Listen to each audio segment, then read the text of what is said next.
Okay.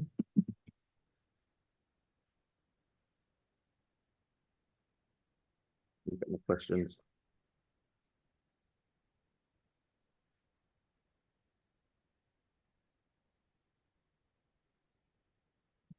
Right.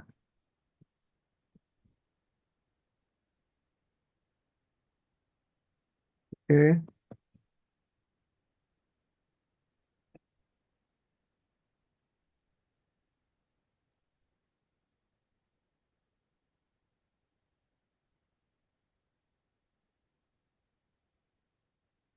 Good morning, everyone.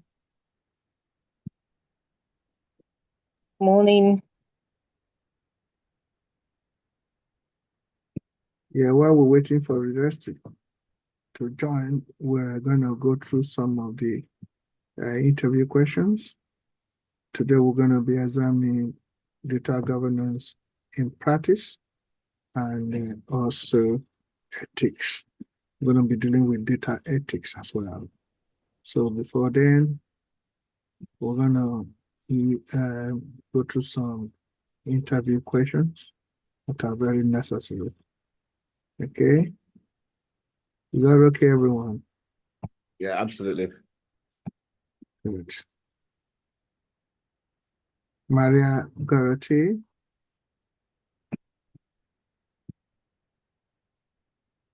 So today I'm going to ask some few questions on data quality and security, metadata classifications, and how we could do integration and collaboration as well. Probably advanced topics based on data governance, and then data ownership and stewards. So I'm going to start with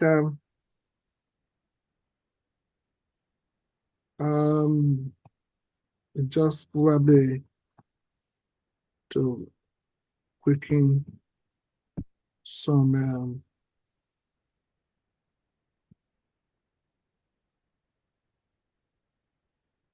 can you hear me? Good afternoon. Okay, everyone. So that's Ashibok from Nigeria. Where is he again? Okay, can find him now. I think he disappeared. Maybe his network. Okay. I was going to say his net worth. So the first question that goes there is the question is going to be on data quality and security. So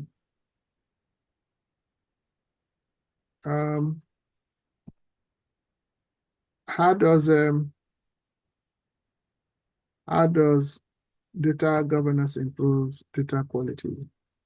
How does it improve data quality?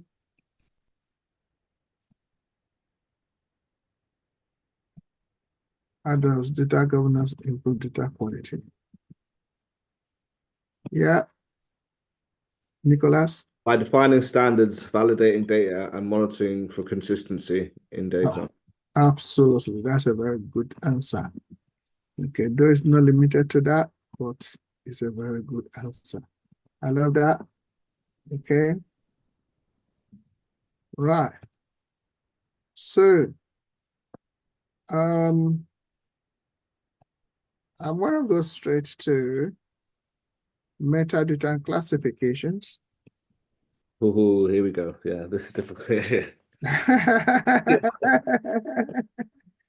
So the first one, just to warm you people up. So what is metadata in the context of data governance? What is the context of data governance? What do you understand?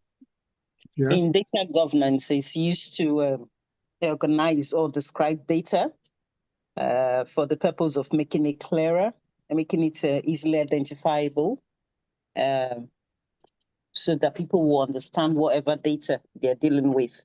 An example of a metadata will be like you have title in a lot of forms we fill. You would have title, which says you're Mr. or Miss or Mrs. or whatever it is, or whatever gender you want to call yourself. You would have the author or creator of that particular form. You could have date of creation, and in the NHS, you would have date of birth. So you would always have DOB, you would have name, you would have surname, you would have address, you probably would have postcode, you would have what else do you normally see in forms? I'm just using when you're trying to fill out a hospital form, one of those forms for surgical procedures or something in the hospital, or even in a school. So you would have your name, surname. So those are all ways in which data is classified. So once you see that word name, that's a metadata. It's just showing. It's just showing that, yes. So the name will be, for example, Efe, address, my address. Nicholas will be Nicholas, his address. Then you will probably, in some forms, you will see gender. So that will be him or her. You would see nationality, ethnicity. Those are all metadatas. So based on what they have filled that, you're able to categorize that. We have a number of men, we have a number of women, we have people in this age grade between 0 to 16, or that age grade 16 to 20 or something. So it helps in classifying or in categorizing data properly. Okay. That is the metadata. Perfect. Okay. So thank you for the explanation as well. Any other person?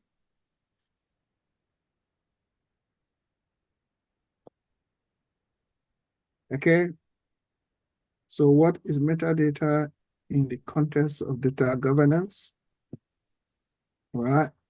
So as it has just been explained, it's simply just put together in this form. Metadata is data about data.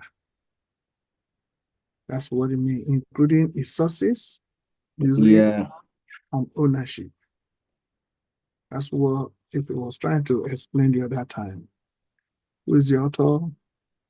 Who is doing what and what? So actually, data about data. That's what it means. So that encompasses its sources, usage, and ownership. Okay? All right? Okay. So don't forget that. What is a metadata management? Why is it so important? I think it has just been explained, but if anyone could remember. Okay, your hand is up if you want to speak. Yes, it's important because, like I said, it helps in categorization or classification of the data. When it comes to like things of relationship, you could say in an example would be like in a book, you have chapter 1 is blah blah blah, chapter 2 is blah blah blah, chapter 3 is blah blah blah. Then you can also have relationships between the tables in a database. So all those, so that will now be described as a structural kind of data. Then they also have a data called statistical data where surveys are carried out. So the survey will be carried out when you get all those multiple forms that fly around. Beginning of the year, they're always sending out forms about survey. And the survey form, you will see a name, but you don't have to be specific. Sometimes date of birth. Sometimes it will tell you how did we do? What did we not do well? If we did not do well, give us stars of 3 to 4 stars means this, 5 to 6 stars means that, 9 to 10 is excellent, blah, blah, blah. Those are all metadata, but that is in the, that is when they're doing some sort of administrative survey, you have those ones. So there are different kinds of metadata. But I think the most popular ones are the normal common ones, which we say like name, date of birth, address, and all that. And this is the ones we'll find in a lot of organizations. Okay. So you're trying to talk about the relevance of metadata management. We're talking about the management of metadata. So why is management so important? So yeah, is basically it ensures better data discovery. If you put all data together, and that means it will be it's so easy to discover where they are, and also traceability as well, and lineage. Lineage means like the history, where it comes from, where it's going at the moment. If you are doing data analysis, you discover that when you import data, you must see you have a relationship in terms of the lineage it comes from. Very important. Thank you so much for that. Mhm.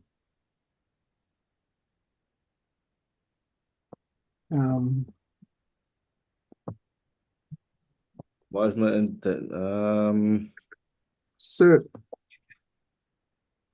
So that is the answer. Please take note of metadata, because especially when you are dealing with company with complex data, so is data about data. Very important. So how do you classify data within a governance framework? How do you classify? This is classification right now. Remember, classification. So when you talk about classification, it's like you are putting every data in the right format, as be standardized. For example, you classify MP3 is MP3, not MP4. So in the right format. How do you do that? How do you classify data within a governance framework?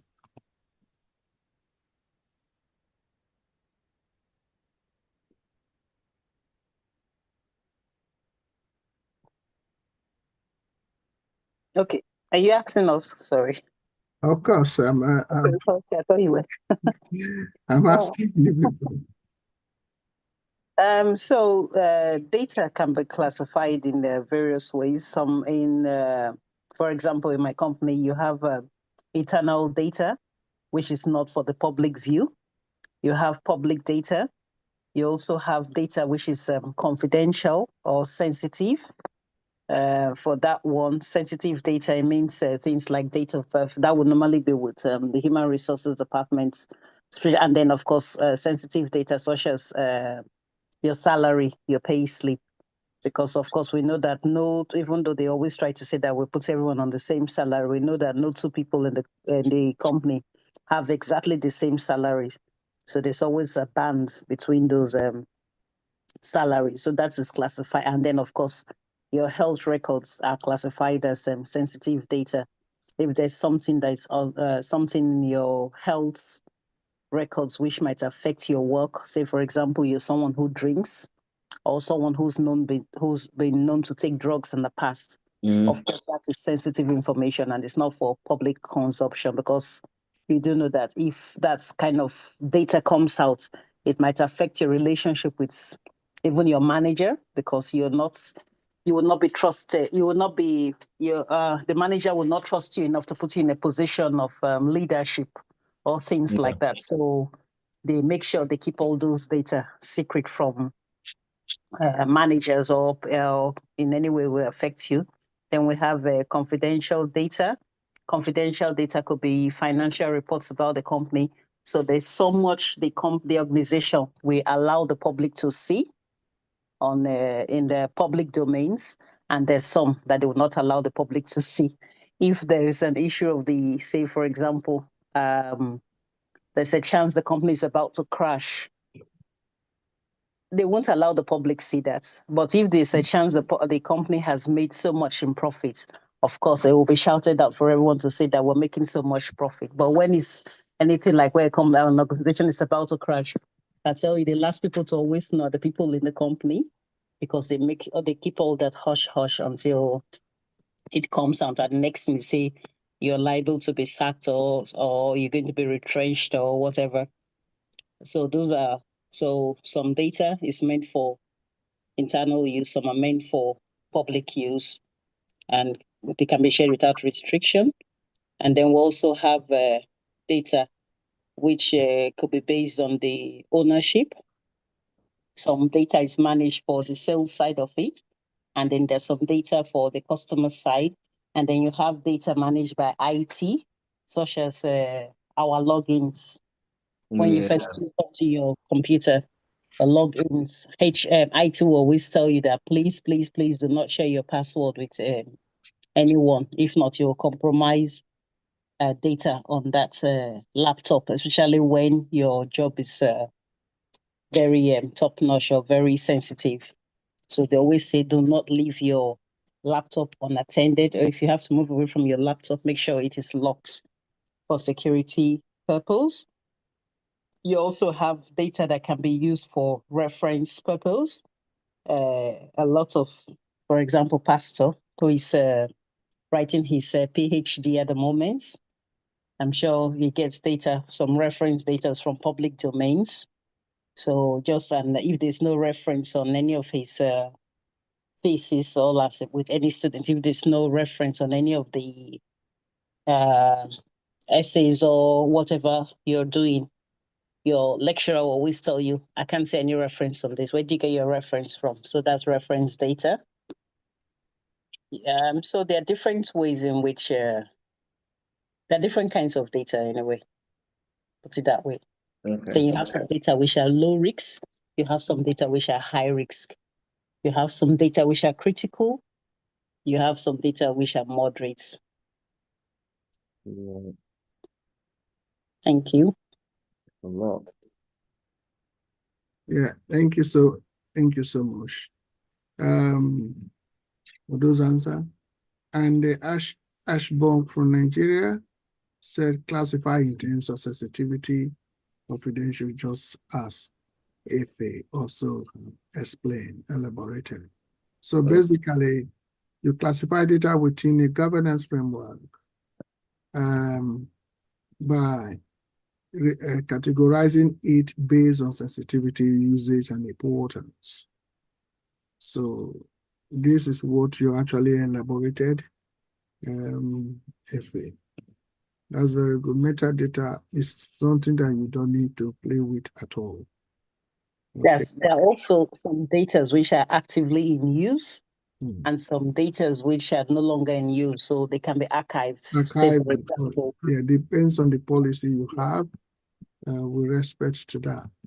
Yes. And especially when you are, it's also, your policy also depends on your business ethics and practice as well.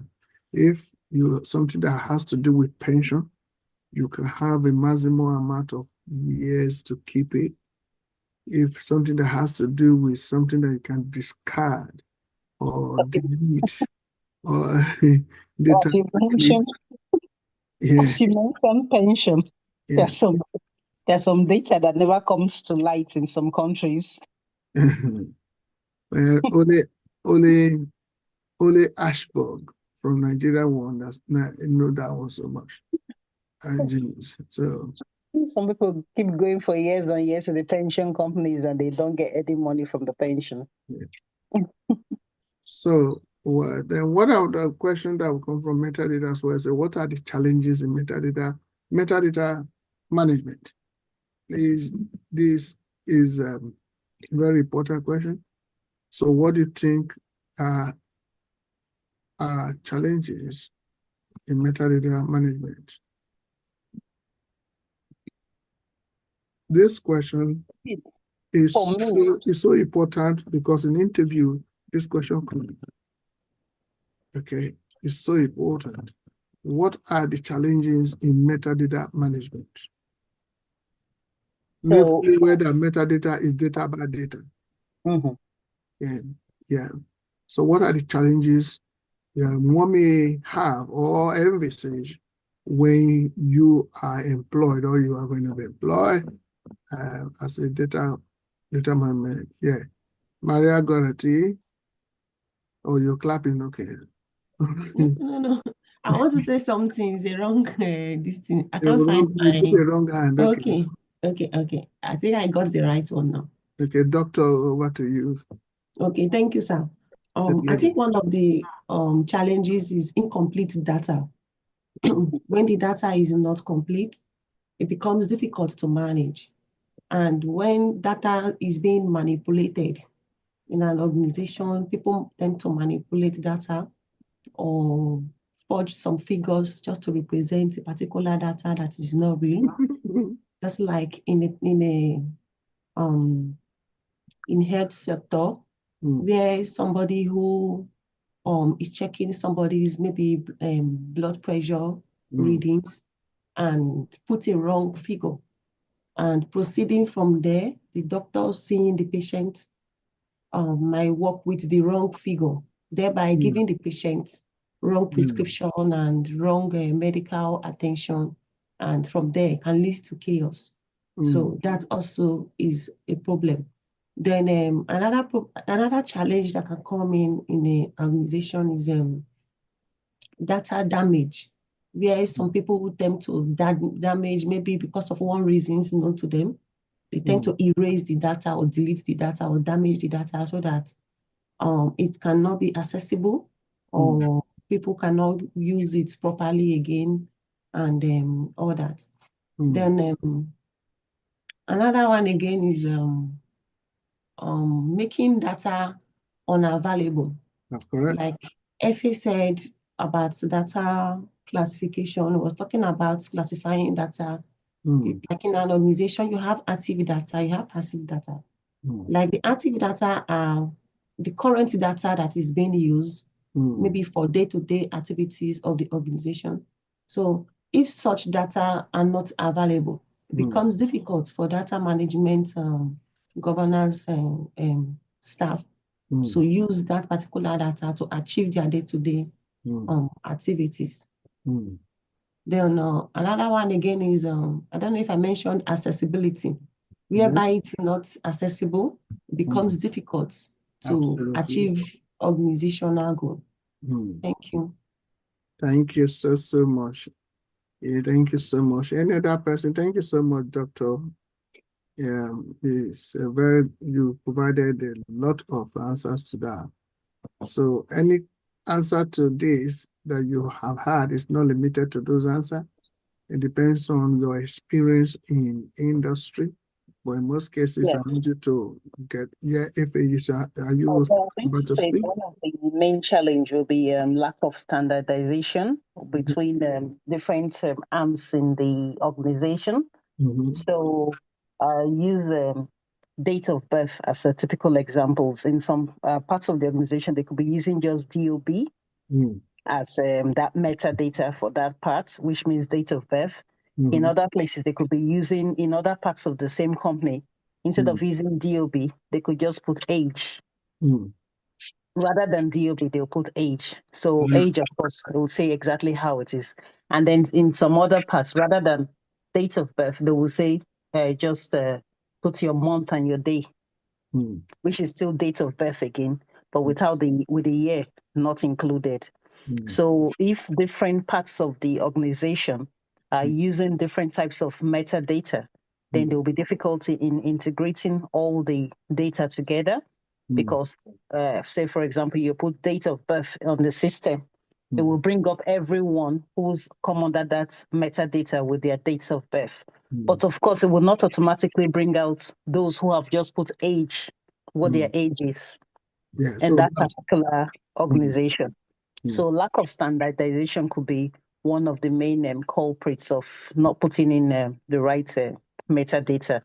And then another thing too will be financial. It could lead to financial loss for the company because when data, we've been talking about data, is not properly archived. Say you have, say for a very large company, because I know it's happened before, where I worked for London Underground, where you have well over 15,000 people working for an organization, and then you have 3 or 4 people who have left, but it's somehow missed off the system, so it's not been archived. You can still, pay slips can still get sent out to those people. So of course that will be lost on the part of the company because there's someone who there's nothing saying that those people, as soon as they leave, they need to be taken off the system. And I've used my present organization as a classical example. When I went in, my name still come up on this, because when my present manager tried to put in my name, he said, "Oh, I can see that there's another person exactly the same name as yours existing." So I now said, "No, I'm the person." And he said, "How is that possible?" I said, "Because I worked for this company 2 years ago. So they haven't taken my name off the system for reasons best known." So he now said, "Okay, in order for us to differentiate between you and the previous and your previous self there before, what we'll do is we'll take out the last alphabet from your name and just put one against it. So if someone is looking for you on the system, once they come up with that one, they will know that you're the right person. Because if it goes to my previous email account, I won't get any of the emails. And I think some people still do it till now. They still send emails to that previous account, because when they contact me and they say, "Right, we sent you an email," I will say, "No, I didn't get it." They'll say, "Yes, we sent you." So I say, "Okay, let me know the name you sent it to." And then they forward me that email, and I tell them, "Oh, that was my previous email address." So same name, same surname, same company, same everything, same title, but it's just the wrong one. So that's one of the issues when metadata. One of the challenges that you can get with metadata that has not been inputted correctly. Yeah. Thank you so much, Ife and Dr. Maria Dorothy. You really articulated what it is, I mean, the challenges in metadata management. You know, it's not also limited to just the one you said. And theft, you said theft can also be a challenge in organization. Dr. That is true as well. I also put our INEC, because during the last elections, when people were trying to access the system for results, they were saying things other than the actual results on the system. Yeah. So yeah, that's a very good. In fact, Ashburg responded to that. So, you know, anything when you talk about Dodan Barak and Nassau Rock, Ashburg will respond. But barrister. Yes, thank you. Yeah, just to add to what the other contributors have said, I once got a job as a clinician, although I don't give injection. 5 years after I've left the organization, they were still calling me to come and administer injection. One, I told them that I no longer work with the organization, and secondly, I don't inject. You know, so you could see that this mistake that had been made from the onset, you know, it was still there even after 5 years. Thank you. Yeah, thank you so much. All right. In addition to what Barrister said, you can imagine someone who goes to the hospital, they have classified that person, say you're going for diabetics or something, and they have classified that person under cancer or under kidney issues. And then that person, when they try to call up every patient under that have been classified under kidney issues, your name comes up, and then they send you an email saying, "Right, we're now ready for you to take out one of your kidneys or to get a kidney replacement." And you are there wondering, how did I get this letter?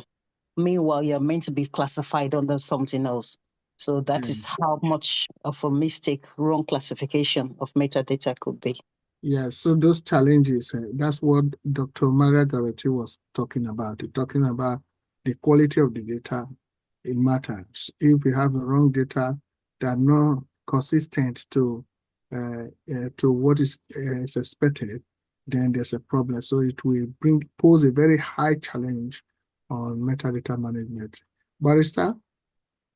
Just to add to that, interestingly, at one of the hospitals, I don't want to call names, very known and recognized hospital, I was classified as a female.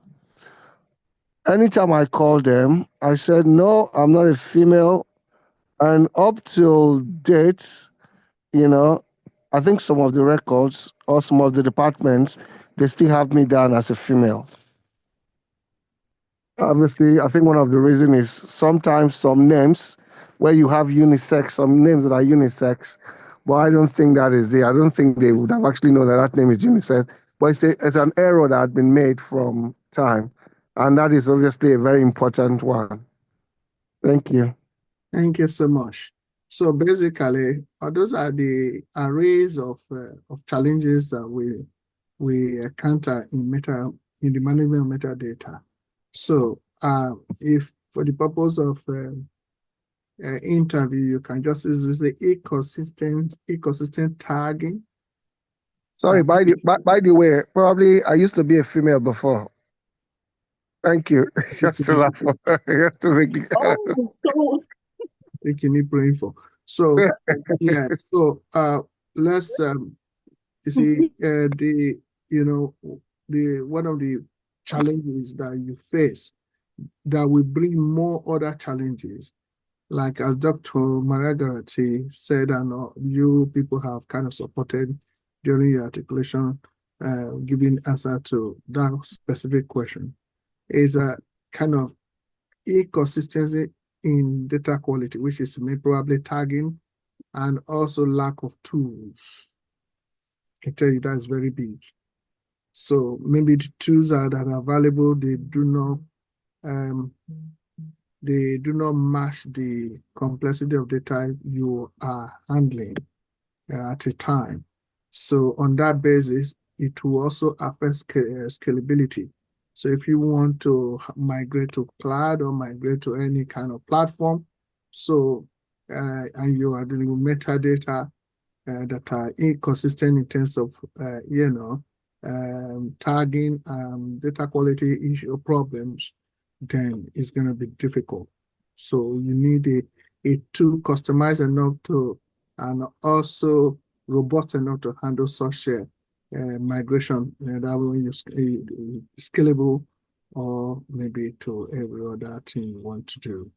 Thank you so much for that. I like that the answers to this question, how does data lineage governance support data governance? How does it? Because this is very important. If you're dealing with metadata and there's you need to understand data sources, lineage, suppose history of data.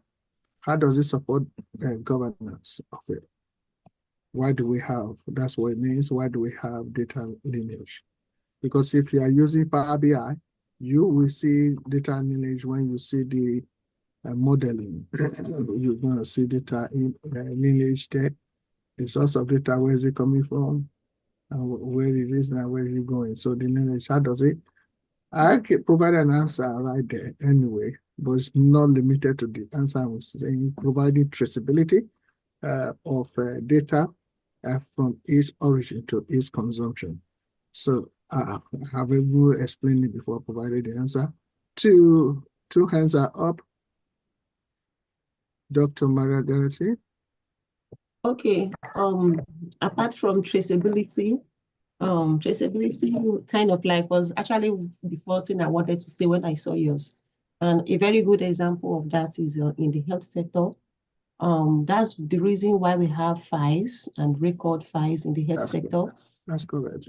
So when someone is sick and has maybe headache we all know can be a symptom of so many things. So maybe the person is down with different kinds of headache. The only way to find out the type of headache the person had before, or what led to it, or what was given to the person, is falling back to the file. And if such information are missing from the file, it will be a very great problem to treat the person appropriately. For instance, somebody who is rushed in on emergency and is not really able to give account of whatever symptoms he or she is having, the file is supposed to guide to know, like, for instance, if this patient is a diabetic patient or a BP patient, so it is supposed to guide the treatment. Then another thing is that it's supposed to be continuous. I see data as a continuous process. which is built upon. Like for instance, I'm older than I was as at last year, and because I'm getting older, I'm not like the same. Okay, let's say I'm older as I was as at 10 years back, and because I'm getting older, it is only important that wherever my data is being stored for effective use is supposed to be updated. And that is why most times when you go to clinics, they ask you how old are you, they want to find out. And I believe they are updating that particular information, because when those information, and again, maybe there is a change of location and or that whatever difference it is as at the last time your record was captured.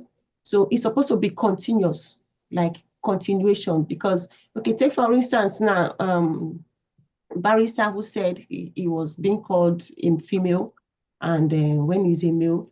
So if they updated that data as at the first time they made such mistake, knowing that it's supposed to continue, this is this person's that record, they're supposed to correct it. So if it was continuously updated, so I believe such errors will not be occurring.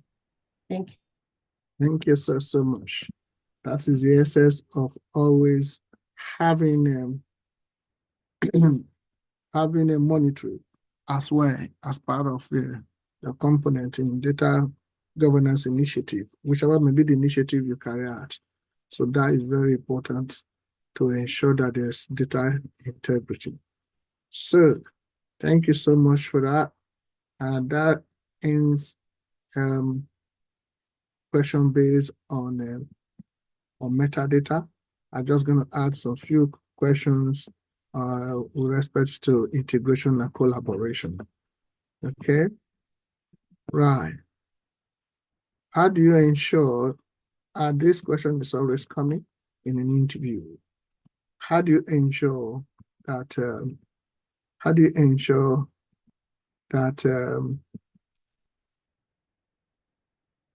that cross-department collaboration in data governance? This, please, I want everyone to contribute to this. And if you can answer it, definitely you must be able to answer so many questions during your interview, or if you are the one interviewing people as well. So, how do you ensure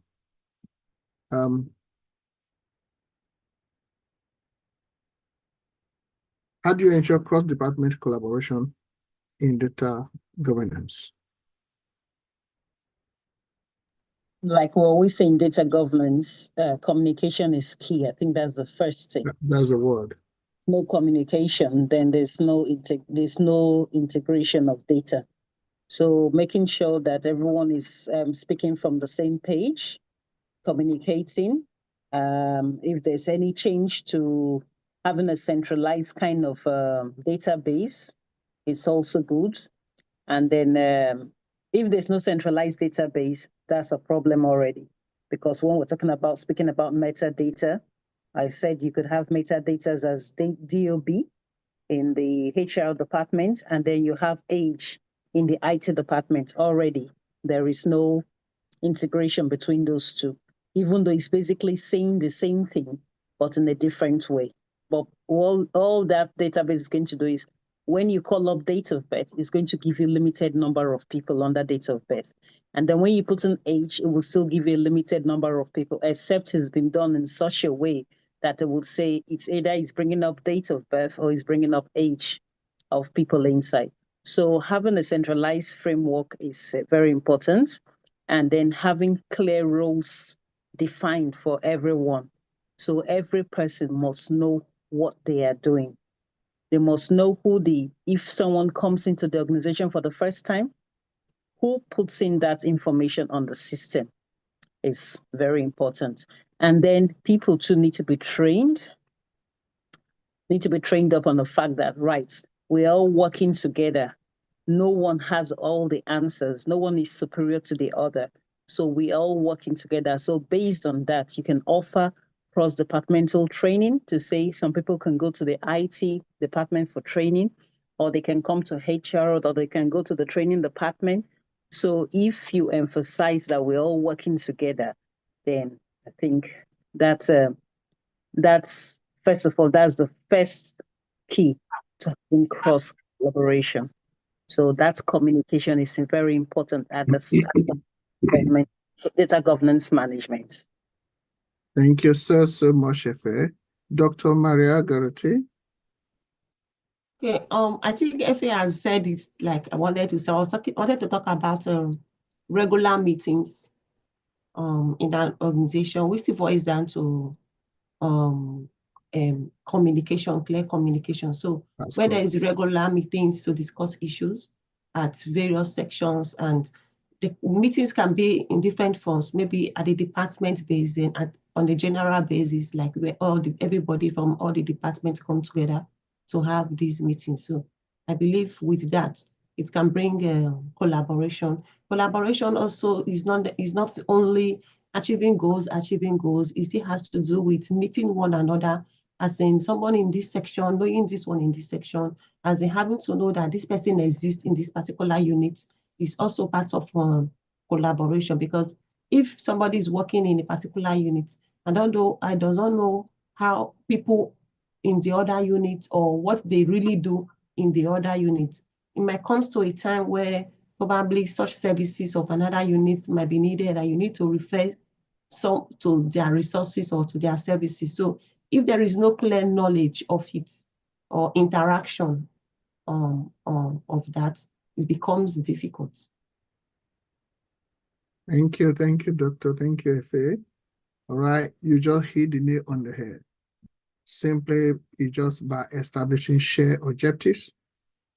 Okay, you already have a goal, which is the aim. All right, so that goal is your target, enshrined into the corporate goal of the business. Okay, the business of the enterprise. But you must also have shared objectives to achieve that goal, and have a regular communication channels. Regular depends on you and the complexity of data you are handling. So regular means is subjected to who is the data governance manager or head of data, who set the pace. In this case, probably your data governance manager. And that must also be enshrined in the policy of communication, policy of how to achieve the integrity of data as well. So when you have a regular communication and workshops and training across the functional departments, especially involving the data owners and stewards, and then of course you will ensure that the shared objectives are going to be met. So that automatically help to improve integration and collaboration. Anytime you hear the word collaboration, they want to know how effective you can communicate with people, or are you a team player? So that's what that means. Okay, probably the last question I would ask in that place will be, how do you integrate governance into existing workflow? How do you do that? Very important. Want to know how do you actually integrate data governance into existing workflow. So what that means is that there is already a workflow. How do you do that? How do you now integrate governance into an existing? So what we're talking about, probably you already, this feed will be like a brown feed. Okay, so how do you do that? Yeah. Yes, thank you for this question. Quite, I was actually going to start by saying that in answering or dealing with this question, the first thing that we should look at is if it's a brownfield. For those of us that don't know the difference between brownfield and greenfield, brownfield means that there's something that's already in existence, and greenfield means that there's nothing there. So it's for you to be the one that will start everything from the scratch if it's a green field. And the brown field, in terms of the brown field, normally what happens is that they might, especially for someone that's just coming to an organization, or probably for someone that's just recently been employed, you could actually use that to negotiate, to say, okay, X and Y, Z needs to be done. You told me that X, Y, Z was already in place, but those things are not in place. And I will need to work on that to ensure that things are okay. The policies that are there probably needs to be worked on. And also some other things that you've noticed or seen that needs to be worked on. Probably you saw some files that have been, some names that have been duplicated and things like that. You also saw some irrelevant, I use the word irrelevant in quotes, that are still on the system that have not been deleted or expunged from the system or probably archived. So these are some of the things that you could do.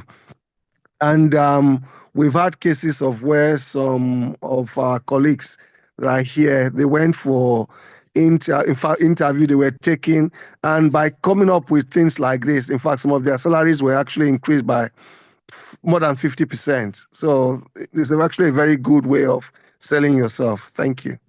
Thank you so much for that. Actually, I think before that, I think it would be nice for me to read what you put on the chat box. So with respect to the last question as well, you set clear goals, define the desired outcomes and expectation for the collaboration.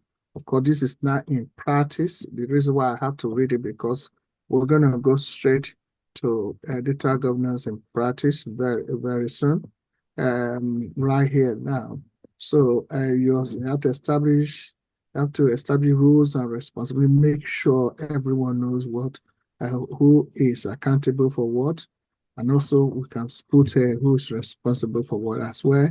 You create a communication plan, set up, regular meetings, and so I just have a time to go through what Pastor put on the chat box.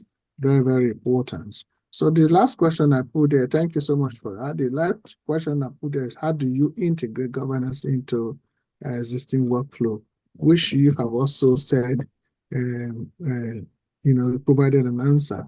Of course, it's by embedding the policies into a system. In this case, it could be a brownfield system and training employees to have awareness, not only awareness, marry the program of data governance you have put in place.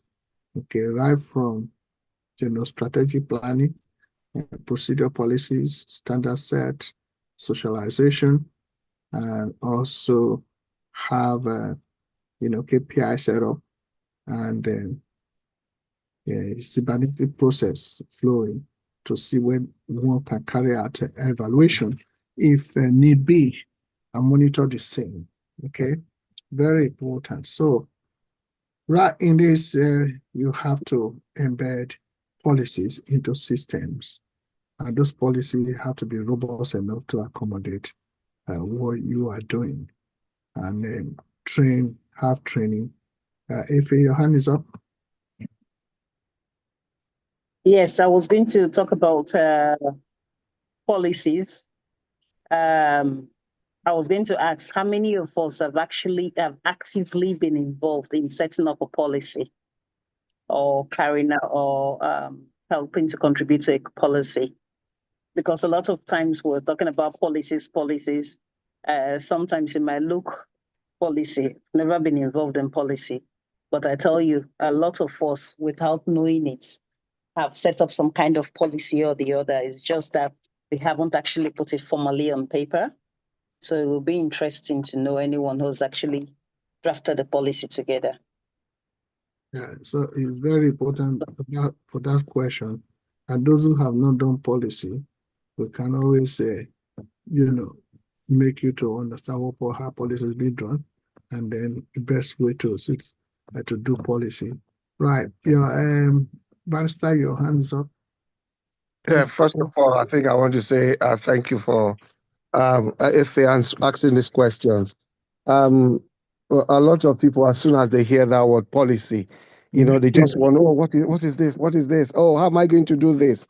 The plain truth is that as a data governance, you work with all the people.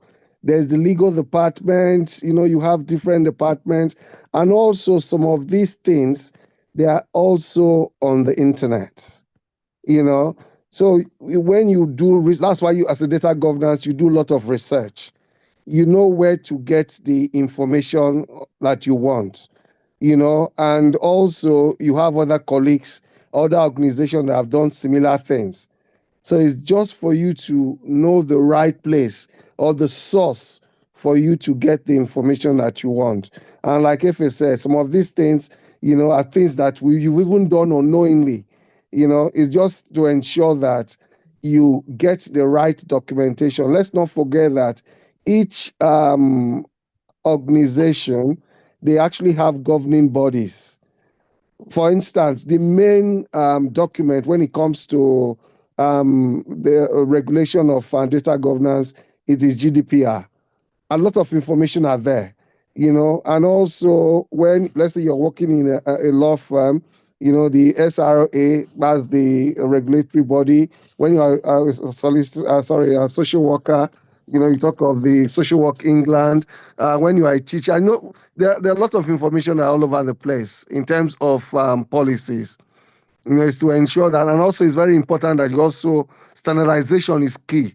You follow the standard that has been set and also ensure compliance. Thank you. Thank you so much for that answer. So, but I think I should use the opportunity to, for those who have not done policy before, to just say, when it comes to governance, data governance, I just probably just go through some how I should or you should draw policy in case. So, one of the things you must understand, policies in data governance are very crucial, very critical. I was sorry to interrupt. I was actually going to set up a policy now we could do a policy even right now with this number of people now on this platform now. But a simple policy I was going to say, for example, you own a hairdressing salon. The policy would normally, when that policy, you would say, people who come into the store, I will collect their customer data, which will be the names of the people coming in, their telephone numbers, their addresses. So all that will be included if we were drafting the policy now. So all that will be included in the policy. And that every staff member who works there must be required to follow the guidelines of the policy that we have drafted to make sure there is trust and compliance by the customers when it comes to that policy. So the data we would collect for us to set up that policy will be things like their names, phone numbers, email addresses, appointment history. The appointment history now will be key because if you come into the salon and then you come in and you're a perpetual late comer, automatically we will note it against your name to say this one never comes in on time. So we can now slot in someone else into that space, or we'll start charging. We will say that if you come late once, we will pardon you. The second time you come in late, we will still pardon you. But the third time you come in late again, we would fine you. So instead of you to pay £10 for your hair care, you're going to be paying £10.50 or £11. So that will be part of our policy. And then we'll also have inside that policy, the data we'll also collect will be the credit card information. Or it will say we can collect cash. And then that data we have collected will also be stored on the system. Either we'll have an appointment book to say that everybody who comes in must fill in this book, or would have somebody filling it on the system to say, right, you type in on that database, everyone who comes in, take all the information, consultation notes. She's got fine hair, she's got straight hair, she needs a hair color, she comes in every 3 months for a hair color. That will all be included in the policy. And then where will that be stored? Is it going to be stored securely on a digital system, or is it going to be paper records? Of course, paper records are no good because if anything happens, that's all gone away. And then we'll look at the security measures, making sure every payment information is encrypted properly. Yeah. So these are all things we could put in the policy. Then coming back to this platform now, we could have a policy now on the platform. Say, for example, now you as a trainer could drop the policy to saying that, right, everyone must come in at 11:30, and once it's gone past 11:40, the gate will be locked. No other person can access the platform. And then a policy to say that everybody must contribute equally, not if a taking up half of the time, speaking and all that. So there are so many ways in which you could draft up policies. So that's why I'm saying that whether we like it or not, many of us are somehow or the other involved in policies. It's just that we haven't actually put it down on paper. Yeah. As long as you're a businessman, you have some sort of policy. Payments before service is part of our policy. In the church, everybody must come in before 11:30. If not, the gates will be locked or not. Those are all things that can be put on policies. Yeah, thank you so much. Thank you so much. I think in one word or the other, some people have participated in policy, but probably they may not know in the context of data governance. So I think that's what brought this in. So let me just go through quickly before I start sharing what we hear mainly for today with respect to policy. So like as I said, there are different kind of policy. This cohort, I think we talked about different kind of policy, and in data governance about policy as well. So, you know, and because it's very critical to ensure effective management and security within data, within an organization in terms of data. So the steps you can follow is, first of all, you have to define your objectives and scope of what you want to measure when you are driving your data governance with the policy you want to put together. So you define objectives and also the scope of it. And on that basis, you have to identify the goals of the policy, such as ensuring data quality. Of course, that's what you want to ensure by having integrity. Data quality, that's the goal. If that is the goal, data quality, security, compliance, and accessibility. Now, if you have these four main part of your program, quality, that means integrity, security, that means you cannot have unauthorized person coming to your data, compliance, you're talking about privacy, that means in terms of laws and regulations, and then accessibility, okay, to whoever you want to give access to your data. That is a clear objective to meet up your goal, and you have to scope it in that way in your policy. So you're in defining your objective and scope. You also need to determine this the policy specifying which data systems and also processes it will cover. That is the entire scope of it. Moving forward in your policy, you need to have engage. You need to be able to engage stakeholders, which of course that's what we'll be talking about: collaboration, communication. So identify key stakeholders, including the executive, which is CEO, like the one is talking. Okay, we have IT departments, IT teams, legal advisors, like what Barrister said the other time. We also have data stewards and data owners and business unit as well. So those are stakeholders. You must identify them in your policy you want to put together. You have to involve them in the policy making process. Of course, that's what Barrister was saying that we have with the legal team as well, to ensure whatever the business is doing, the enterprise is doing, organization doing, have an alignment with the government and also with priorities put together. You can also, in your policy, include access, regulatory, and compliance requirements, okay, using different standards as well, GDPR, CCPA, HIPAA, that's in America, GDPR in Europe and even in England as well. So you can, if you have already one that's existing, you can have a review in terms of application of laws and regulations with a standard put together. So that you do by ensuring policies align with these requirements to avoid legal risk and non-compliance issue. So you can also establish within your policy the data governance roles and responsibility, which before now we'll be talking about responsibility, assign rules and responsibility to whoever that be accountable and also responsible by looking at the organogram put in place in terms of management of data. So in that, you define the rules such as data owners, stewards, and custodians and users of the data. So you clearly outline this in the policy in terms of responsibility and accountability.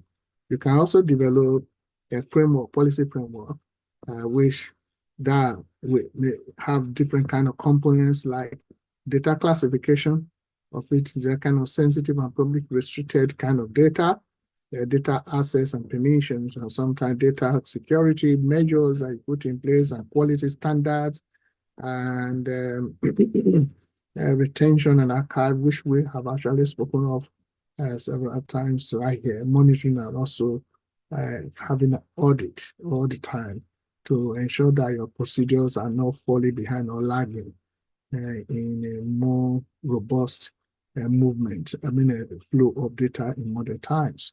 So you can incorporate risk management as well to identify breaches and unauthorized access and measure and include measures to mitigate against the same in your policy in case there is a non-compliance issue. You can integrate the life cycle of management of data, looking at when data be created, store, and also the usage and sharing the same data, or you need to delete. So you prepare a form and you can sign it off as well, so that automatically form part of the policy. I told you that about 4 months ago, I did one like that, where I'm the head of the data, so and sign it off. So you have all that templates that you could use as best practice, also enshrined in your policy referring to proper standard and also framework such as data management body of knowledge, and or you can use ISO standards, international standard organization. So you can also have a draft and review of policy and how regular it is. So all those things are things that you need to include in your, in your document, the policy, ensuring that it is clear, concise, and also actionable.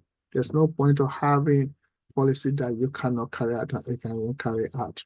It's not a good thing. So sometimes you need to circulate the draft for feedback to know whether what you have put together is subject to further scrutiny, or allow people to critique it, especially stakeholders and subject matter in that policy experts, like from the legal team, as well like what barrister have actually referred to the other time. So you can also, after that be done, you seek for the approval and endorsement of, you need to obtain that from senior management team, especially if there's a governance council put together in your organogram. And once that is endorsed, then by the leadership, then you cannot promote it that by so doing form part of a a company by socializing or communicating to all concerns.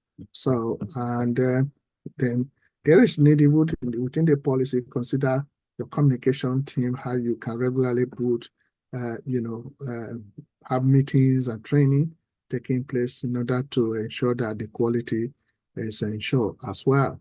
So there are so many things, even within the policy, you can talk about the tools that are necessary to be used and the processing of the tools.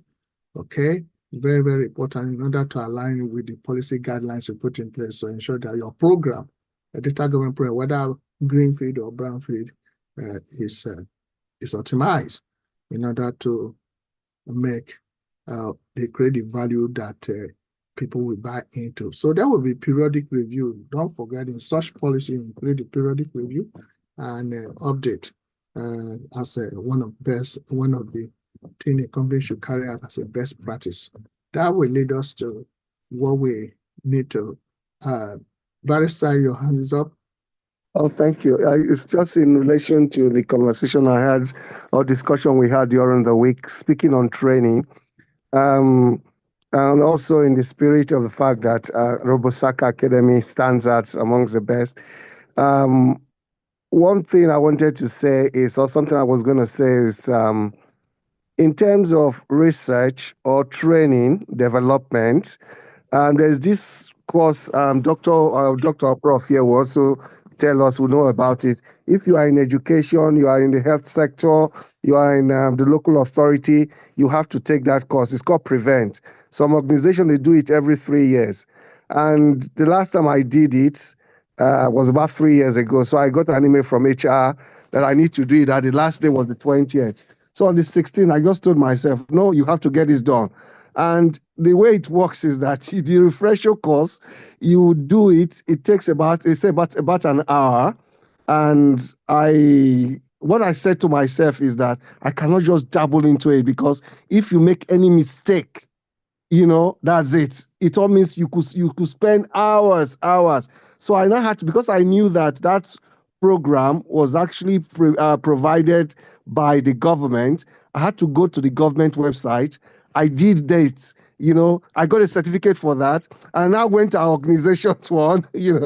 When I did it first, I got 93.3.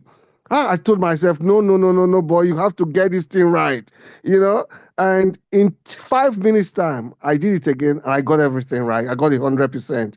So this is to encourage all of us that anything you're looking for, because if I had gone straight to the organization's one, I knew I wouldn't have gotten it straight away, because there are some very tricky questions when it comes to that Prevent training. I understand some people, they could even do it more than 50 times, So this is just to encourage us to research and know where to get the right information. Yeah, that's the importance of training. Yeah, Thank it's you. very important. There's nothing that we can give right here how policies are being drawn, and this policy must be tailored to your organization's business needs. And we can only give you some parameters you can look into. From there, you cannot draft what is needed. But if you really want us to help in drafting the policy of your data governance within any establishment, we're very ready to do that because we have drafted before. So that being said, whether greenfield or brownfield. So I want us to go to, because most of all these policies are there in order to ensure the best practice. So if we do not have best practice, then there's no need. What you will see is the differential that exists between best practice and management practice, which of course will be SOPs, standard operating procedure, which will be lagging.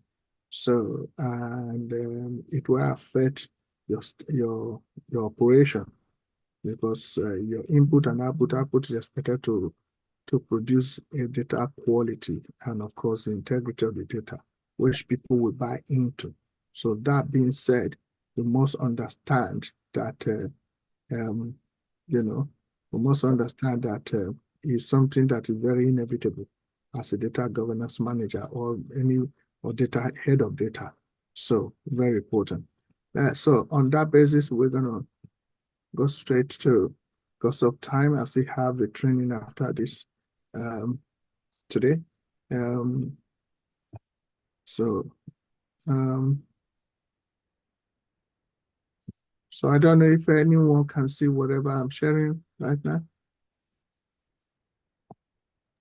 Yes, we can. Well, I can. Okay. Yeah, Maria Guarantee, can you see what I'm sharing? Yes, I can see it. Good. Nicholas, can you see what I'm sharing? Perfectly, yeah, everything's good. Good. So, Igor, can you see what I'm sharing? Okay. So,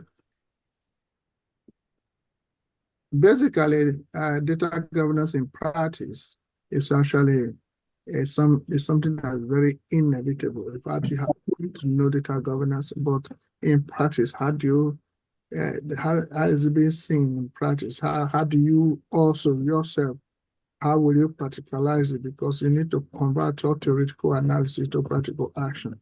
So in an interview, you're not going to say, oh, please define that. Definitely in practice, you have to know the concept, and then how do you apply? You speak from the application of it. So this is actually the framework of policies, processes, and strategies. So when we're be talking about policies, policy. If you look at every advertisement for data governance management, they talk about policy a lot, process and strategy, talk about policy a lot. So the policy guides, your practice. So, and why do we need that long-term plan to ensure data is managed, protected, and utilized effectively within the enterprise? So, what is the meaning of strategies? Anyone here? Can anyone tell me the meaning of strategy? Long-term plan. Long-term plan. If something is not long-term plan, then it's going to be short-term plan. Is that correct? Yes, tactical. So, that's tactical. Okay. Right. So these two words have got military origin in operation. So when a war is being put together to the country want to carry out a war, they have a long-term plan. So when it doesn't go the way it is, they turn to term plan B, which is tactical as well. So tactical plans are the short-term plan, and it carries some weight as well to ensure that your operation is successful. So operation is what happens between input and output. So it can be inbound and outbound. So whatever that takes place in between all the activities that take place to ensure that the output create value or marginal value that people buy into is called operation. Okay. So now it involves establishing standards. So this is where the practice is right now. Okay, if you remember the components of data governance, if you don't have the literature to it, please ask me, I'll send it to you again. The component of data governance is very important. Okay, so if you master the component of data governance, will help you in carry out what is called assessment of the current situation of every every company's data governance system. Okay, so this involves establishing standards, rules, responsibilities, and guidelines to guarantee what? Guarantee what? Somebody there? The quality, security, and very, very, very important. Sorry, I can't see that. Compliance of data across this life cycle. Good, thank you. Dr. Mara Garanti, can you see that? Yes, sir. Good. Ramsey, Princess Ramsey, I know you're at work. You won't be able to talk, but you can talk, no problem. So why do we need this practice? Why do we need policies? Why do we need process? Why do we need strategy? Is to guarantee this. So the essence of you carrying out the practice is to guarantee data quality, which is integrity, the security of what you have produced, and complying to data across its life cycle. So right now, this compliance is very important. So if you have data quality and there's no security and there's no compliance, you are not kind of best practice. So what is the definition of best practice? Have you ever heard the word best practice before?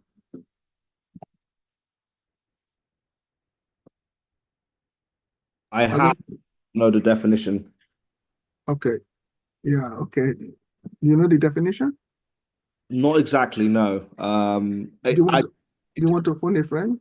To me, it would be to follow the highest standard within the industry that your organization is in, and just to follow that standard that you should and would know.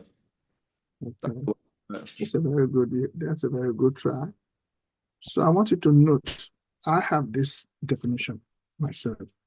There could be universally accepted definitions that a lot of people have known. Okay, but from practice, I've ever seen in management system, where I work and where things are kind of defined best practice as the most acceptable practice ever tested that have produced the most acceptable and superior result ever compared to every other alternatives, including update. That's best practice.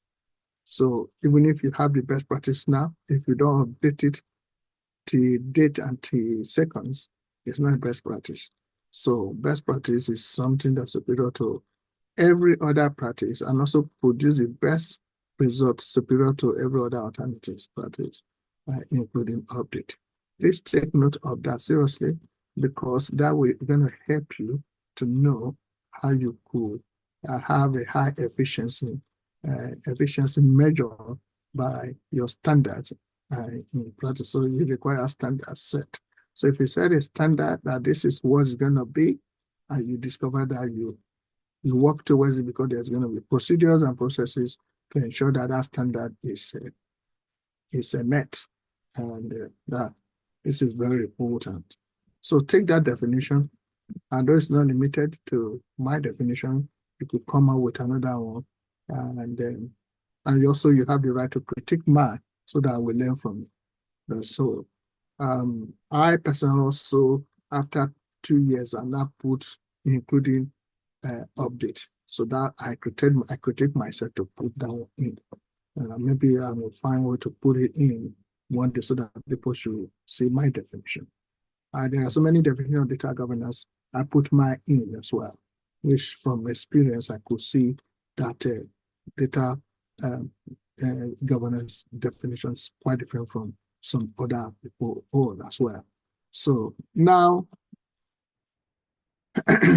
so example data governance initiatives in a best practice. Imagine a multinational corporation. I want everyone to listen, because you need to tell me what you infer or deduct from this case. So imagine a multinational corporation aiming to implement robust data governance. Understand the word here, robust. I think I'm making it simple now. Okay, data governance. Okay, they establish a cross-functional team comprising IT, data stewards, compliance officer, and business leaders. Their goal is to define data ownership, classification, and access control across all departments and systems to ensure data accuracy, privacy, and regulatory system. This is an example. So look at the goal. So look at the cross-functional team. And because the essence of it is to have a robust implementation of data governance. So only God knows why it has to be like that, probably apart from what their goal is. So probably also they want to carry out migration. So this is a classic example of initiative. So when you are asked in an interview, you could say you partook in data governance initiative. The main aim of it is just to implement robust data governance. Okay, what did you do? You establish communication collaboration with cross-functional department team, which include IT specialists, data stewards, and compliance officer, and any kind of stakeholder you can mention. Of course, you have a goal to reach, which of course define data ownership, classification, and access controls. So when you are saying data accuracy, which of course you're trying to talk about the dimension of data quality, or data quality dimension. So you're talking about the different dimension of it, name them and how. So, and what are the kind of case study or example you put together? If it hands up. Yeah, I was going to go based on the example which is on the screen. It says, imagine a multicultural corporation. So if I was going into the interview, I could say that I was part of a team aiming to implement robust data governance in XYZ organization. In that time, I established a cross-functional team which comprised of the IT specialists, data stewards, compliance officers, and business leaders.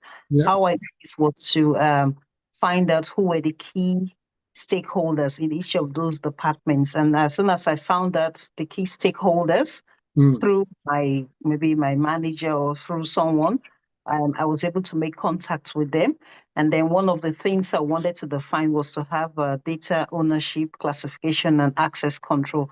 And what I did was to organize a workshop, a training workshop, where I invited everyone, or you could also say, or I sent out emails to everyone saying that this is what I intend to do. And based on my email, I said, would it be possible in their own time or when they have a moment spare for us to all meet together in a meeting where we could talk about who was going to own which data and how I was going to make sure the data was properly classified, and then who were the people who were going to have access control across all departments to ensure that the data was accurate, it was private, and it complied with the regulations of the organizations. That's correct. That is, Nicholas, how do you find that?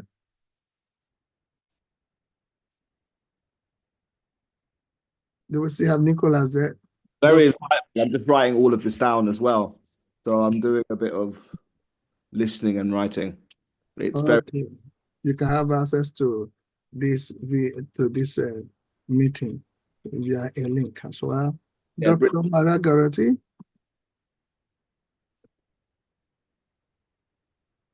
Yes, sir. Yeah. How do you find that, or do you want to have a go? Yeah, I think that's a very great one she explained. So I was trying to follow suit and to catch up with the readings also. But I think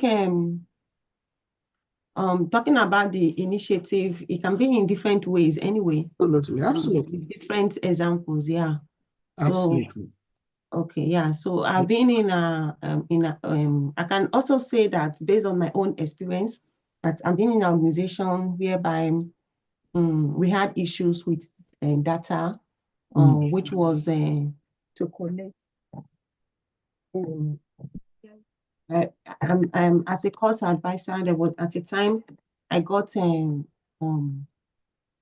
files that were not completely and correctly captured, and in trying to prepare the results to compute their results, it became difficult because I needed to indicate who is a male, who is a female, and I couldn't get that from the file, and it's not so easy to get all the students on grant to find out who is a male and who is a female.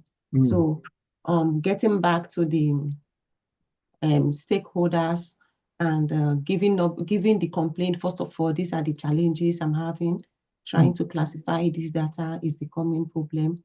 Then also meeting was held, and we discovered that some other persons were still having these issues.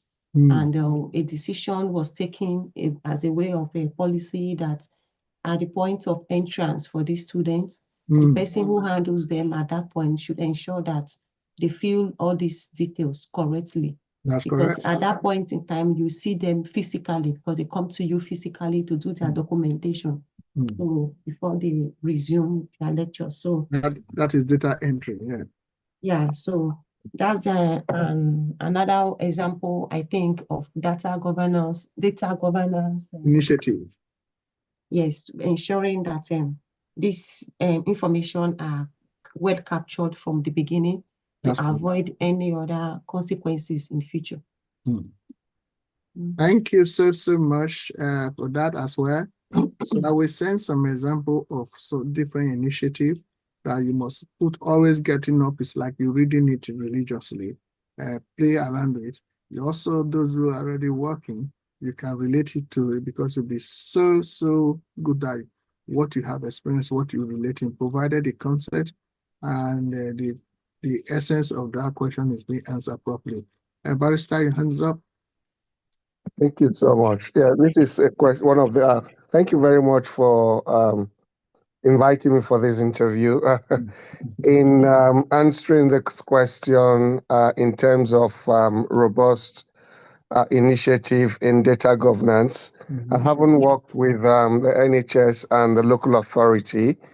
I had a client that whose mom, in fact, my client was actually the mom, but unfortunately, she was deceased 2 years. No worker was able to uncover that.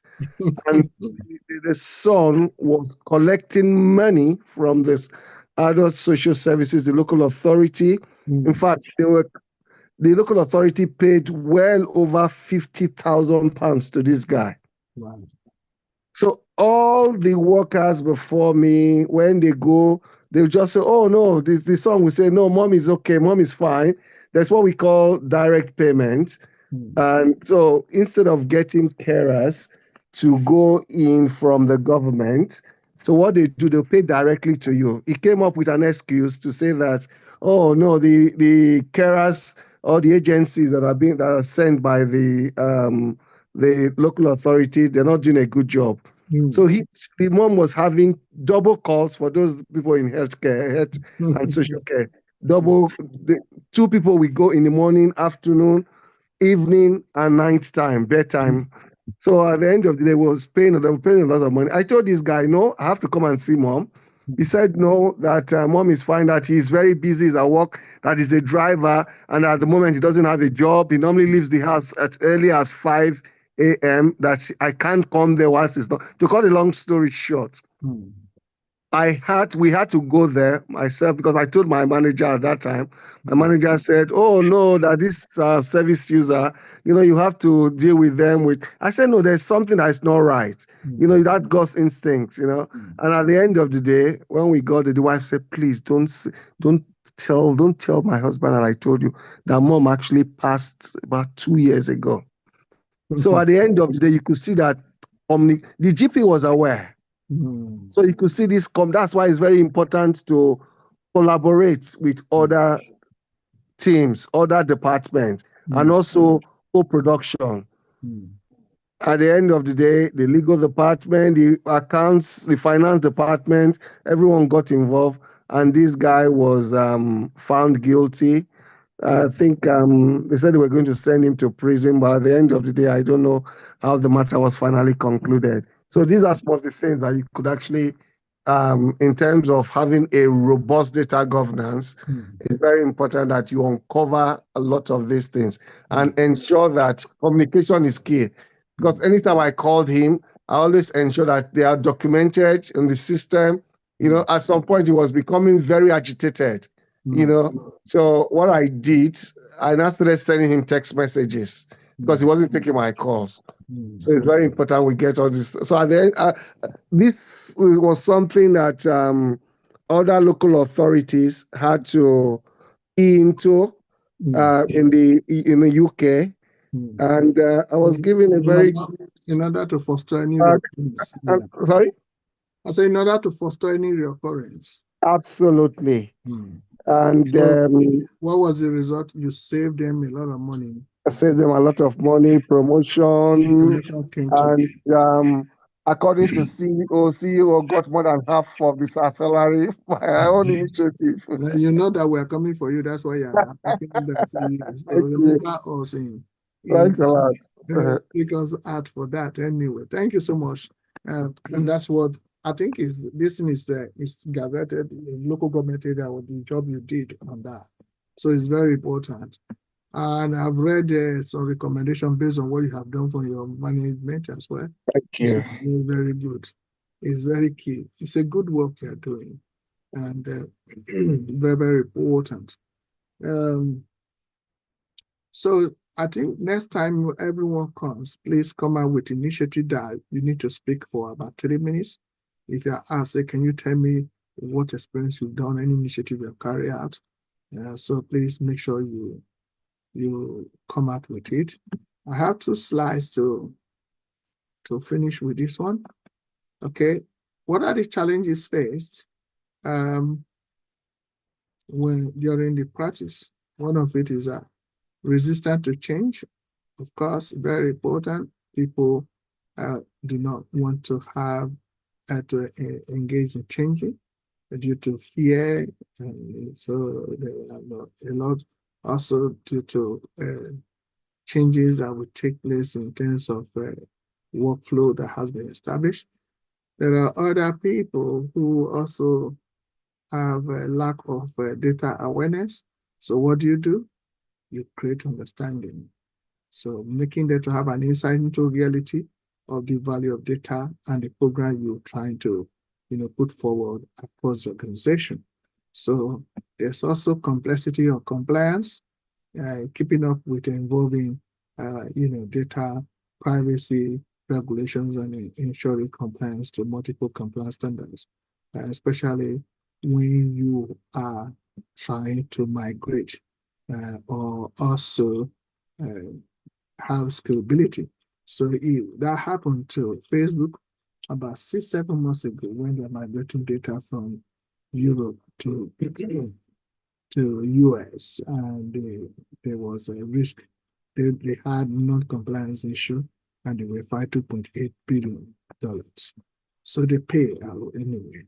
So those are the kind of challenges you face. If you face those challenges, how do you mitigate against them?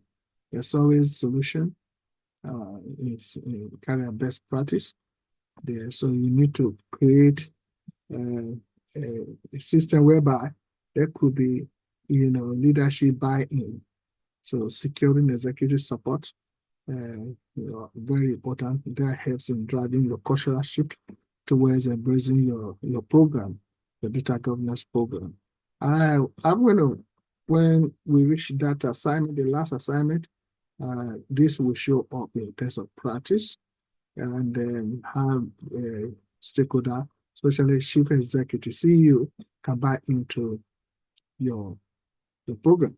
So then there must be training, education, learning. So very important. You have regular workshop that you can carry out, and depends on how you define it yourself in the policy. And all the definitions also depends on the working of him, the capacity of your data governance program, and also look at the philosophy, the ethical beliefs of the company in terms of data governance and how they can invest in your program. Very important, especially when you set target. It's not only just having an ad hoc situation. You have established in your roadmap, and then you want to optimize by having a very high criteria. So you need to look at that very well. You may have resistance based on that because of budget, or invariably when you come in, and it's like a budget has been put together before you come in, then you come in, want to change the budget. For you to bend your hand and move them to have supplementary budget based on your program, it could be tight. So you need to find a way to educate or have a very fine discussion. And there are ways of doing it. Even when they are running away from what you want to do, have a dinner. Most things, no business are settled and ideas are settled in a dinner or tea or coffee somewhere else and get things done. Your own is to make sure things are done. Okay, so there must be clear communication in order to have benefits and the rationale behind your initiatives. And there must be a iterative implementation, have a pilot rollout, and see whether your program can have prospect for survival with the full implementation. So, very important. And also, you need to have technology enablement. So tools are very important when you have challenges. So, and that is what I have for everyone today. I don't know if you have learned something. Any question, please?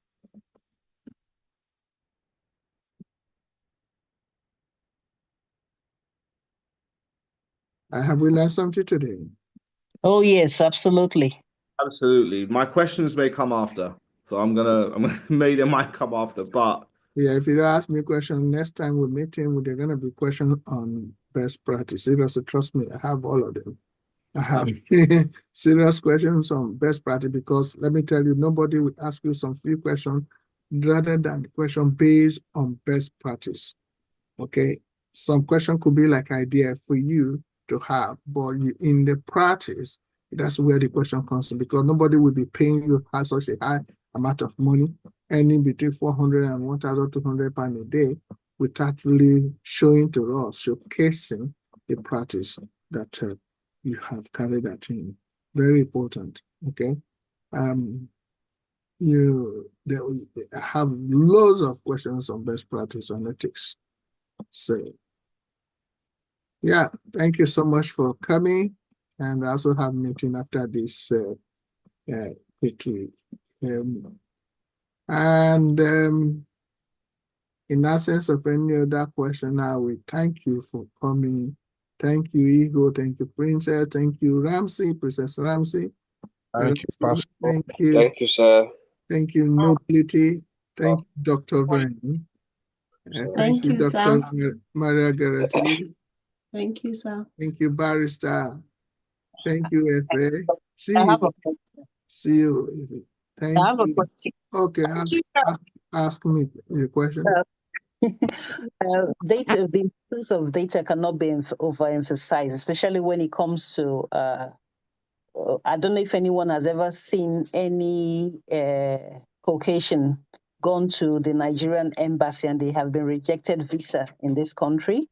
But how come in Nigeria, the opposite is the case? You have 1,000 people applying for visas every single day. And out of the 1,000 people, probably 980 are rejected, even though they have paid money for those visas. Any reason why? Is it that our data here does not pick up anything, or is it that our data in Nigeria is so thorough that it picks up all sorts of anomalies where people are concerned? Ashibog will answer that question and other person. So if 100 people must answer that question, Ashibog must be one of those. Ashibog, he put answer on the platform, the notes already, the chat box. So data here in Nigeria is not reliable. That is talking about quality of data. That's one of the dimension. Yeah, not reliable. Okay. When you talk about reliability, what does it mean? What is the meaning of reliability? consistency, well sourced, I suppose. How valid it is. Am I right? Let me write my book. Are you asking question or you answering question? Yes, true. 1 minute. What's the difference between reliability and credibility?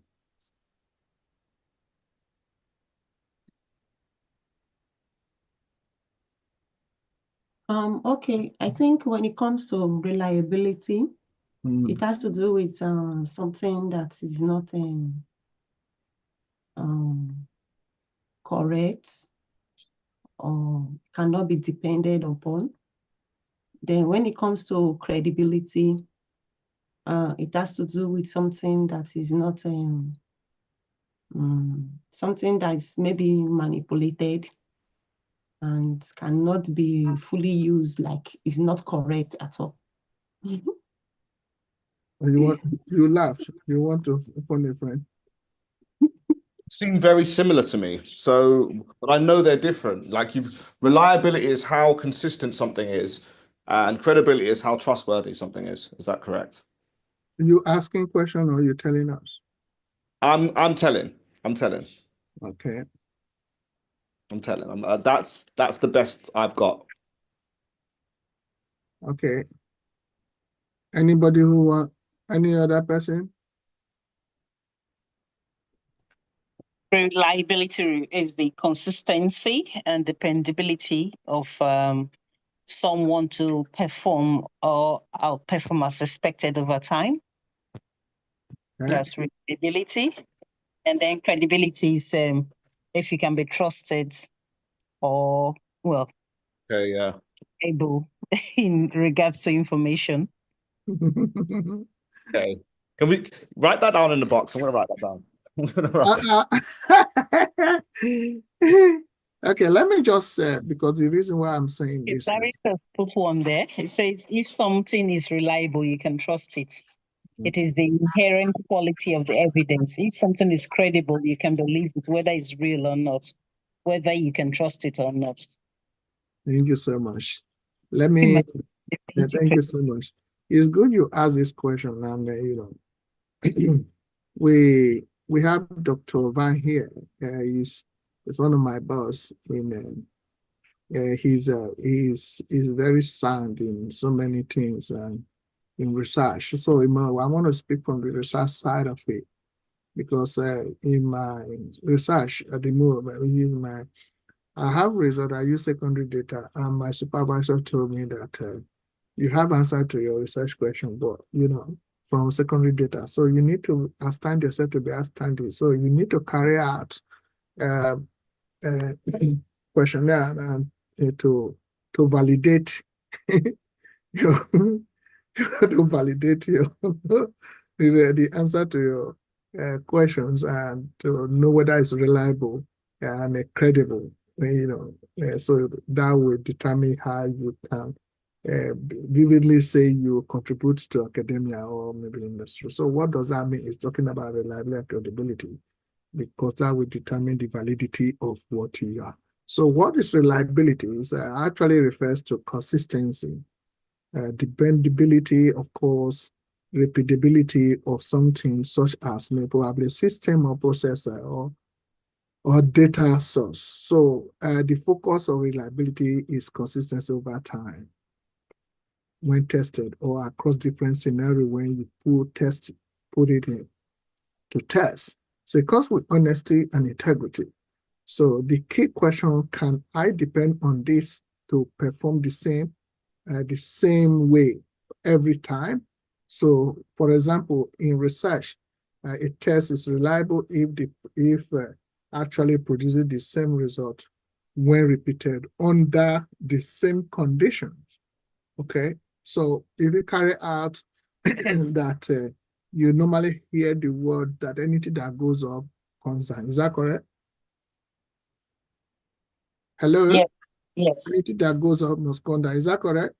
Yes. Okay. If you put a stone and a feather, you throw it up, which one will come down first? The stone. The stone. But if you put the two in a vacuum, a different condition, which one will come down first? Same time. The same time. See now? So that's what the key question. Can I depend on this to perform the same way every time? Same way, same condition every time.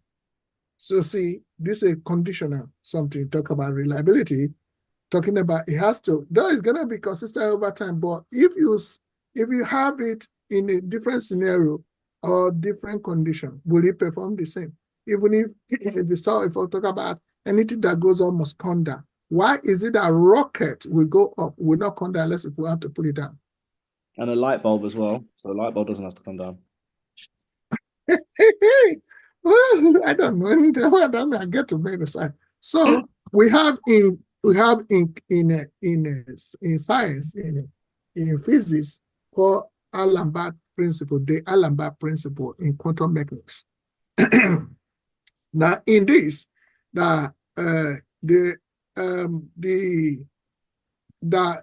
will be a situation whereby when something goes up, it got a place of saturation that the force of gravity cannot hold it anymore.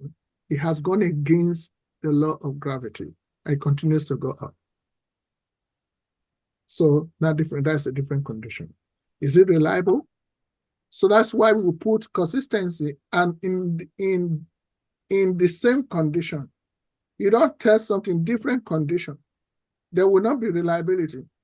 But in the same condition, the same process. So that is why reliability comes in. So if now when you want to apply this in business, so you need to, in business, we have what is called a reliable product consistently function as advertised. Otherwise, there will be misrepresentation. Okay?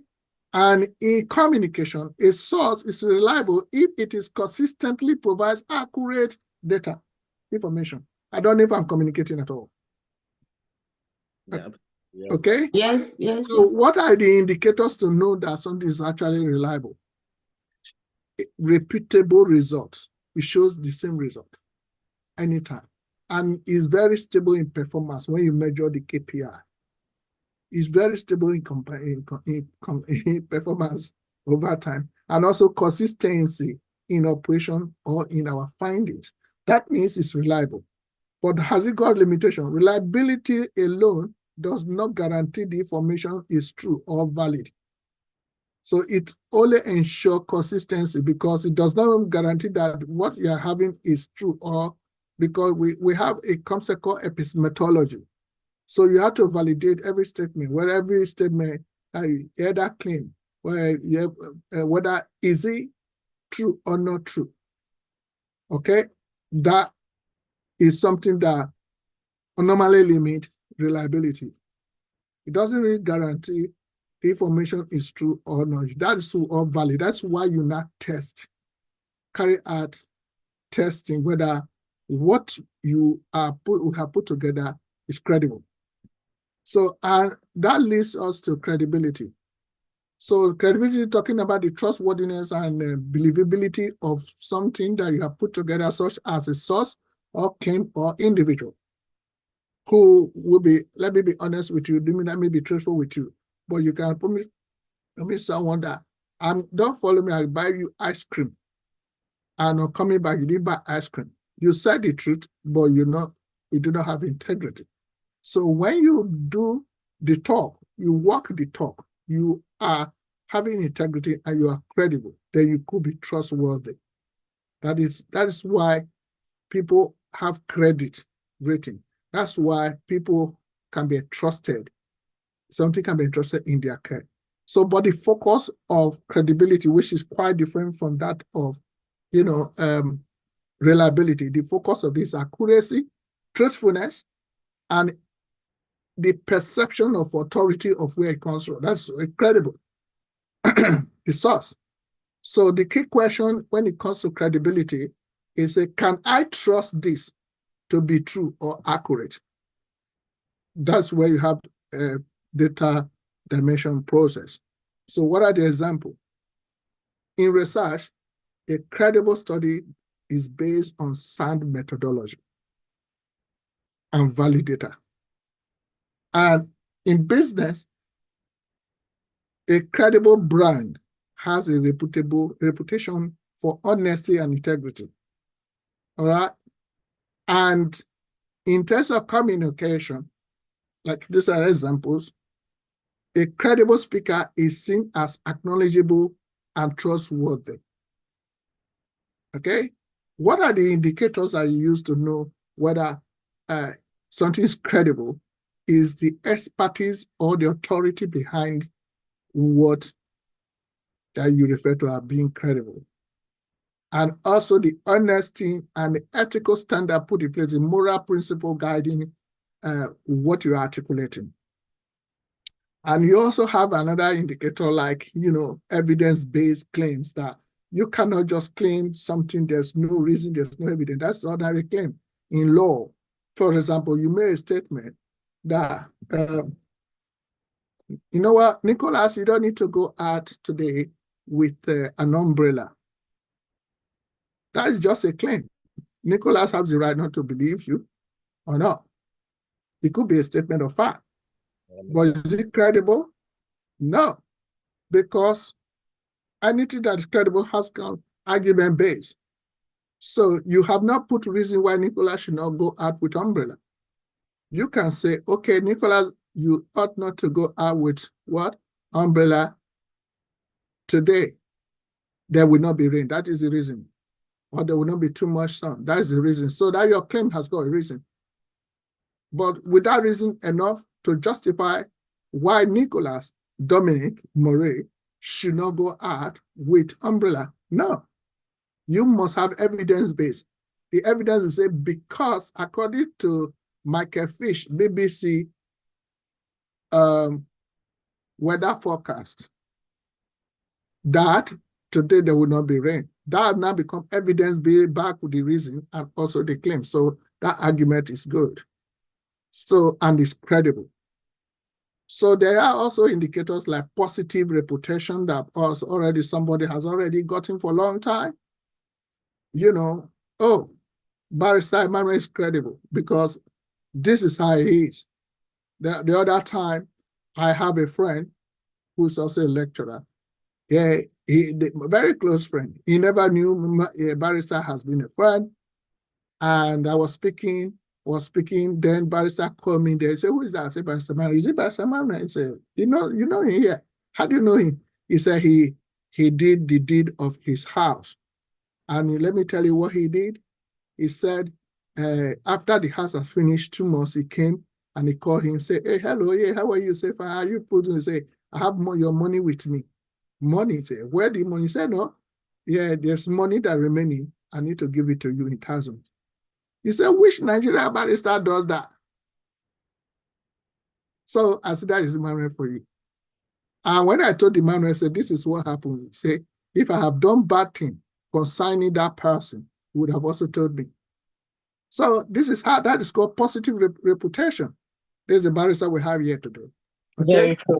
Yeah, very true. So I can always, sometimes I don't need to close my eye or blink my eye looking for how credible his barrister is, because over years I have really done a lot of things with him. Okay? So what are the limitations of credibility? Like a source can be credible but not reliable. How? For example, a one-time accurate prediction that lacks consistency. So if there is there is one credible, accurate prediction that has taken place, especially when you have predictive analysis, okay, analytics, that does not mean that that prediction, if it is even accurate, it might lack consistency because of variables that may be there. So normally, let me just summarize the whole thing is that like the key difference between reliability and credibility in terms of focus, reliability is consistency and repeatable. So you can repeat it over time. Credibility, trustworthy and believable. So you're always going to believe. And also the key question of reliability is it consistent? While the other one, is it true or trustworthy? So what is the importance of reliability is to ensure stability and dependability when it comes to that. And when it comes to credibility, sometimes you have to ensure validity and trust in them, okay? And when you talk about reliability, is it dependence? I'll be quite honest, reliability is independent of credibility. Sometimes something can be, reliable, but not credible. Okay, but what about dependency in terms of credibility? Often linked to reliability, but focus on trust. So these are the key differences that ensure in both concepts. So, but they also have interrelationship. Something that is reliable may not always be credible. For example, a biased news outlet consistently reports the same type of, slated information. Reliable. I was going to talk about Instagram blogger. Yeah, reliable, but not credible. But something can be credible. Something that is credible is often expected to be reliable, as trustworthiness implies dependability. So these are the things that we must always put together. We must understand the two concepts. If we don't, sometimes we may misappropriate them in whatever we do. Okay?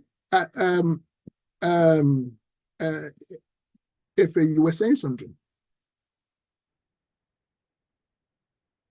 No, I was going to say, I was going to talk about Instagram bloggers, the news bloggers on Instagram. Yeah. They're not always credible. Oh, yeah. Sometimes, yes, you can get reliable news from them. Absolutely. Absolutely.